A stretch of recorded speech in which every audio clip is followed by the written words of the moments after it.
ನನ್ನೆಲ್ಲ ಸ್ವಾಭಿಮಾನಿ ಕನ್ನಡಿಗರಿಗೆ ಶರಣು ಶರಣಾರ್ಥಿ. ನಾನು ನಿಮ್ಮ ಗೆಳೆಯ ಕನ್ನಡಿಗ ಸಂತೋಷ್. ಈ ವಿಡಿಯೋ ಮಾಡ್ತಿರೋ ಮೂಲ ಉದ್ದೇಶ ಏನಪ್ಪಾ ಅಂದ್ರೆ, ತಮ್ಮೆಲ್ಲರಿಗೂ ಈಗಾಗಲೇ ತಿಳಿದಿರುತ್ತೆ, ಕರ್ನಾಟಕ ಶಿಕ್ಷಣ ವ್ಯವಸ್ಥೆಯಲ್ಲಿ ಒಂದು ಹೊಸ ಕ್ರಾಂತಿಯನ್ನ ಕರ್ನಾಟಕ ಸರ್ಕಾರ ಮಾನ್ಯ ಮುಖ್ಯಮಂತ್ರಿಗಳ ಹಾದಿಯಾಗಿ ಮಧು ಬಂಗಾರಪ್ಪನವರ ನೇತೃತ್ವದಲ್ಲಿ ಒಂದು ಒಳ್ಳೆ ನಿರ್ಣಯವನ್ನ ತಗೊಂಡಿದ್ದೀರಾ. ಮೊದಲು ನಿಮ್ಮೆಲ್ಲರಿಗೂ ಅಭಿನಂದನೆ ಕರ್ನಾಟಕ ಸರ್ಕಾರಕ್ಕೆ, ಮಾನ್ಯ ಮುಖ್ಯಮಂತ್ರಿಗಳಿಗೆ, ಹಾಗೆ ಮಧು ಬಂಗಾರಪ್ಪನವರಿಗೆ ಅಭಿನಂದನೆಗಳನ್ನ ತಿಳಿಸ್ತಾ, ಎರಡನೇದಾಗಿ ಇದಕ್ಕೆ ಪೂರಕವಾಗಿ ಬೆಂಬಲ ಕೊಡಬೇಕಾಗಿದ್ದಂತ ಕನ್ನಡ ವಿರೋಧಿ, ನಾಡ ವಿರೋಧಿ ಬಿಜೆಪಿಗರು ಇವತ್ತು ಮೊಸರಲ್ಲಿ ಕಲ್ಲುಡ್ಕ ಬುದ್ಧಿ ತೋರಿಸ್ತಾ ಇದ್ದಾರೆ.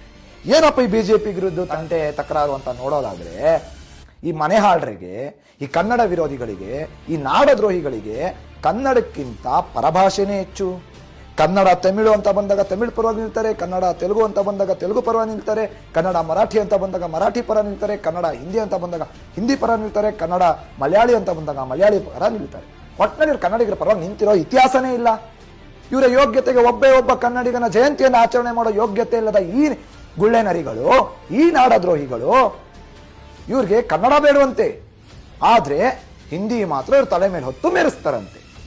ಈ ಬಿಜೆಪಿಯ ರಾಜ್ಯಾಧ್ಯಕ್ಷ ಅಂತ ಹೇಳಿಸ್ಕೊಡುವಂತ ಸೋಕಾಲ್ಡ್ ವಿಜಯೇಂದ್ರ, ಶೋಭಾ ಕರಂದ್ಲಾಜಿ, ಸುರೇಶ್ ಕುಮಾರ್, ಇನ್ನು ಮುಂತಾದ ಬಿಜೆಪಿ ನಾಯಕರು ಹಿಂದಿಯನ್ನ ಗ್ರೇಡ್ ಲೆಕ್ಕಾಚಾರದಲ್ಲಿ ನಾವು ಪರೀಕ್ಷೆಯಲ್ಲಿ ತಗೋತೀವಿ ಅಂದ್ರೆ ಅದನ್ನ ವಿರೋಧಿಸ್ತಾ ಇದ್ದಾರೆ. ಕಾರಣ ಏನಪ್ಪಾ ಅಂದ್ರೆ, ಬೇಕಲ್ಲ ಇವ್ರಿಗೆ ಪಾರ್ಟಿ ಫಂಡ್ ಲೆಕ್ಕಾಚಾರದಲ್ಲಿ ರೋಲ್ ಕಾಲು ಟೋಕನ್ ಎಲ್ಲ ಈ ಬಡ್ಡಿ ಮಕ್ಳಿಗೆ ಬರ್ಬೇಕಲ್ಲ. ರೋಲ್ ಕಾಲು ಟೋಕನ್ ಕೊಡೋರು ಯಾರು? ಇದೇ ಹಿಂದಿ ವಾಲಾಗಳು. ಕಾರಣ ಏನು? ಮಾಡಬಾರ್ದು ಅನಾಚಾರ ಮಾಡೋದಕ್ಕೆ ಲೈಸೆನ್ಸ್ ಬೇಕಲ್ಲಪ್ಪ. ನ್ಯಾಯವಾಗಿ ಮಾಡೋರು ಯಾರು ರೋಲ್ ಕಾಲ್ ಟೋಕನ್ ಕೊಡ್ತಾರೆ? ಇಂಥ ನಾಲಾಯಕ್ಗಳು ಮಾಡಬಾರ್ದು ಅನಾಚಾರ ಮಾಡೋರಿಗೆ ಲೈಸೆನ್ಸ್ ಕೊಡಬೇಕು ಅಂದ್ರೆ ಇಂಥವ್ರಿಗೆ ಪಾರ್ಟಿ ಫಂಡ್ ಲೆಕ್ಕಾಚಾರದಲ್ಲಿ ರೋಲ್ ಕಾಲು ಟೋಕನ್ ಕೊಡಬೇಕು. ಆ ಕಾರಣಕ್ಕೆ ಈ ನಾಡ ವಿರೋಧಿ, ಕನ್ನಡ ವಿರೋಧಿ ರಣಹೇಡಿ ಬಿಜೆಪಿಗರು ಇವತ್ತು ಹಿಂದಿ ಪರವಾಗಿ ಬ್ಯಾಟಿಂಗ್ ಮಾಡ್ತಾ ಇದ್ದಾರೆ. ಇವ್ರ ಯೋಗ್ಯತೆಗೆ ಬೆಂಕಿ ಹಾಕ ತಾಕತ್ತಿಲ್ಲ ಇವ್ರಿಗೆ. ಹೈಕಮಾಂಡ್ ಮುಂದೆ ಗಟ್ಟಿಯಾಗಿ ನಿಂತು ಮಾತಾಡೋ ತಾಕತ್ತಿಲ್ಲದ ಬಿಜೆಪಿ ಸರ್ಕಾರ, ಬಿಜೆಪಿಗರು, ಅದು ವಿಶೇಷ ಕರ್ನಾಟಕದ ಬಿಜೆಪಿಗರು, ಇವ್ರಿಗೆ ಉತ್ತರ ಭಾರತದ ಹಿಂದಿ ವಾಲಗಳು ಕನ್ನಡ ಕಲ್ತ್ಕೊಂಡು ಬೆಂಗಳೂರಿಗೆ ಬರ್ಲಿ ಅಂತ ಹೇಳೋ ಹೇಳಿಕೆ ಕೊಡೋ ತಾಕತ್ತಿಲ್ಲ ಇವ್ರಿಗೆ. ಇವರ ತಾಕತ್ ಏನಿದ್ರು ಕನ್ನಡಿಗರ ಮೇಲೆ, ಅಮಾಯಕ ಕನ್ನಡಿಗರ ಮೇಲೆ. ಯಾಕೆಂದ್ರೆ ನಾವು ಕನ್ನಡಿಗರು ಅವ್ರೆಷ್ಟೇ ಕನ್ನಡ ವಿರೋಧಿ ಕೆಲಸ ಮಾಡಿದ್ರು ಧರ್ಮದ ಹೆಸರಲ್ಲಿ ಅಂಧಾಭಿಮಾನ ತೋರಿಸ್ಕೊಂಡು ಅವ್ರಿಗೆ ಮತ ಒತ್ತುತ್ತೀವಿ ಅನ್ನೋ ಒಂದು ಆಸೆ ಅವ್ರಿಗೆ. ಹಾಗಾಗಿ ಪ್ರತಿಯೊಬ್ಬ ಕನ್ನಡಿಗ ಈ ವಿಚಾರದಲ್ಲಿ ಎಚ್ಚೆತ್ಕೋಬೇಕು.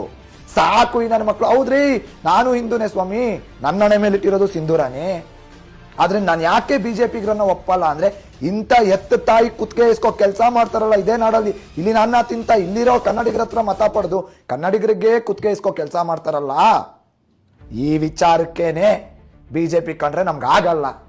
ನೇರ ಬಿಜೆಪಿ ಕಂಡ್ರೆ ನಮ್ಗಾಗಲ್ಲ. ಯಾಕೆಂದ್ರೆ ಇಂಥ ಹೆತ್ತ ತಾಯಿ ಕುತ್ತಿಗೆ ಇಸ್ಕೋ ಕೆಲಸ ಮಾಡೋ ಇಂಥವ್ರನ್ನ ಯಾರಕ್ರಿ ಒಪ್ಕೋಬೇಕು? ಯಾರು ಒಪ್ಕೋಬೇಕು? ಯಾಕೆ ಒಪ್ಕೋಬೇಕು?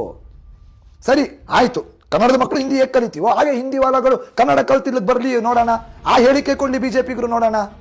ಇವ್ರ ಯೋಗ್ಯತೆಗೆ ಬೆಂಕಿ ಹಾಕ. ಅಲ್ಲೋಗಿ ಅದು ಮೋದಿಗೆ, ಅಮಿತ್ ಶಾಗೆ ಬಕೆಟ್ ಹಿಡಿಯೋ ನೆಪದಲ್ಲಿ ಕನ್ನಡದ ಮಕ್ಕಳ ಭವಿಷ್ಯದ ಜೊತೆ ಚಲ್ಲಾಟ ಆಡ್ತಾ ಇದ್ದಾರೆ. ಕಳೆದ ವರ್ಷ 1,40,000 ಕನ್ನಡದ ಮಕ್ಕಳು ಹಿಂದಿಯಲ್ಲಿ ಫೇಲ್ ಆಗಿ ಅವ್ರ ಭವಿಷ್ಯ ಹಾಳು ಮಾಡ್ಕೊಂಡ್ರಲ್ಲ. ಎಲ್ಲೋಗಿದ್ರಿ ಬಿಜೆಪಿಗ್ರಾಗ? ಯಾಕೆ ಕನ್ನಡದ ಮಕ್ಕಳು ಹಿಂದೂಗಳಲ್ವಾ? ಕನ್ನಡದ ಮಕ್ಕಳು ನಿಮ್ ಕಳ್ಕಣಿಗೆ ಹಿಂದೂಗಳ ತರ ಕಾಣಿಸಲ್ವಾ? ಇಷ್ಟಕ್ಕೂ ನೀವು ಹಿಂದೂಸ್ತಾನ ಮಾಡಬೇಕು ಅಂತ ಹೊರಟಿದ್ದೀರಾ ಅಥವಾ ಹಿಂದಿಸ್ತಾನ ಮಾಡಬೇಕು ಅಂತ ಹೊರಟಿದ್ದೀರಾ? ನೀವು ನೈಜವಾಗಿ ನೀವು ಹಿಂದೂಸ್ತಾನ ಮಾಡ್ತೀರಿ ಅಂದ್ರೆ ಅದಕ್ಕೆ ಪ್ರತಿಯೊಬ್ಬ ಕನ್ನಡಿಗನ ಬೆಂಬಲ ಇರುತ್ತೆ. ಆದ್ರೆ ನೀವು ಮಾಡ್ಲಿಕ್ಕೆ ಹೊರಟಿರೋದೇನಪ್ಪಾ ಅಂದ್ರೆ, ಹಿಂದುತ್ವದ ಹೆಸರಲ್ಲಿ ಹಿಂದಿ ದಬ್ಬಾಳಿಕೆ, ಮರಾಠಿಗರ ಓಲೈಕೆ, ತಮಿಳಿಗರ ಓಲೈಕೆ, ತೆಲುಗರ ಓಲೈಕೆ, ಮಲಯಾಳಿಗಳ ಓಲೈಕೆ, ಕನ್ನಡಿಗರ ಒಬ್ಬರನ್ನ ಬಿಟ್ಟು ಬೇರೆ ಎಲ್ಲರ ಓಲೈಕೆ ಮಾಡ್ಲಿಕ್ಕೆ ಹೊರಟಿದ್ದೀರಾ ಕರ್ನಾಟಕದ ಬಿಜೆಪಿ ನಾಯಕರುಗಳು. ನಿಮ್ಗೆ ಈಗಾಗಲೇ ಕನ್ನಡಿಗರು ಉತ್ತರ ಕೊಟ್ಟಿದೀವಿ, ತಕ್ಕ ಮಟ್ಟದಂತ ಉತ್ತರ ಕಳೆದ ಚುನಾವಣೆಯಲ್ಲಿ ನೀಡಿದೀವಿ. ಇನ್ನು ಮುಂದಿನ ಚುನಾವಣೆಯಲ್ಲಿ ನಿಮಗೆ ನೇರವಾಗಿ ಹೇಳ್ತೀವಿ, ಈ ಸಲ ಅದು ಕನ್ನಡಿಗರನ್ನ ಮೂಲೆ ಗುಂಪು ಮಾಡಿದೀವಿ. ಮುಂದಿನ ಸಲ ಕನ್ನಡಿಗರು, ಪ್ರತಿಯೊಬ್ಬ ಕನ್ನಡಿಗ ಎಚ್ಚೆತ್ಕೊಂಡು ನಿಮ್ಮ ಪ್ರತಿಯೊಬ್ಬ ಅಭ್ಯರ್ಥಿಗೂ ಠೇವಣಿ ಕಳ್ಕೊಳ್ಳೋ ಹಾಗೆ ಕನ್ನಡಿಗರು ಮಾಡಲಿಲ್ಲ ಅಂದ್ರೆ ನೀವು ಆವಾಗ ನಮ್ಮನ್ನ ಪ್ರಶ್ನೆ ಮಾಡಿ.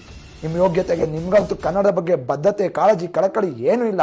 ಇದಕ್ ಮೇಲೆ ಒಂದಷ್ಟು ಜನ ಬರ್ತೀರಾ ಬಿಜೆಪಿಯ ಚೇಳಗಳು, ಪಟಾಲಂಗಳು, ಬಂದು ಬಾಯ್ ಬಡ್ಕೋತೀರ ಕಮೆಂಟ್ ಬಾಕ್ಸ್ ಅಲ್ಲಿ. ನಂದೊಂದು ಮಾಡಕ್ಕಾಗಲ್ಲ. ಯಾಕೆ ಅಂದ್ರೆ ಕನ್ನಡದ ವಿಚಾರ ಅಂತ ಬಂದಾಗ ಯಾವನೇ ಆದ್ರೂ ಗಟ್ಟಿಯಾಗಿ ನಿಂತ್ಕೊಳ್ಳೋ ಎದೆಗಾರಿಕೆ ನಮ್ದು. ಅವನ್ ಯಾವನೇ ಆಗಿರ್ಲಿ. ಈ ಹಿಂದೆ ಆರೋಗ್ಯ ಸಚಿವರು ದಿನೇಶ್ ಗುಂಡೂರಾವ್ ಯಾವ ರೀತಿ ಉರ್ದು ಪಾಂಪ್ಲೆಟ್ ಹೊರಿಸಿದಾಗ್ಲೂ ಧ್ವನಿ ಎತ್ತಿದ್ದೀನಿ. ನನಗೆ ಕನ್ನಡ ಮುಖ್ಯನೇ ಹೊರತು ಬೇರೆ ಯಾವ್ದು ಪಕ್ಷ ಅಲ್ಲ. ನಾನು ಇವತ್ತವರೆಗೂ ಮತ ಹಾಕಿರೋದೆಲ್ಲ ನೋಟಾಗೇನೆ. ಯಾಕಂದ್ರೆ ಎಲ್ಲ ಕಚಡಗಳು ಅಂತ ನಮಗೂ ಗೊತ್ತು. ಇಂಥ ಕಚಡಗಳನ್ನ ಸರಿಯಾದ ದಾರಿಗೆ ತರಬೇಕಾಗಿರೋದು ಪ್ರತಿಯೊಬ್ಬ ಕನ್ನಡಿಗನ ಕರ್ತವ್ಯ. ಹಾಗಾಗಿ ಪ್ರತಿಯೊಬ್ಬ ಕನ್ನಡಿಗ ಎಚ್ಚೆತ್ಕೊಂಡು ಈ ವಿಚಾರದಲ್ಲಿ ಧ್ವನಿ ಎತ್ತಿ ತಮ್ಮೆಲ್ಲರಿಗೂ ಶರಣಾರ್ಥಿ.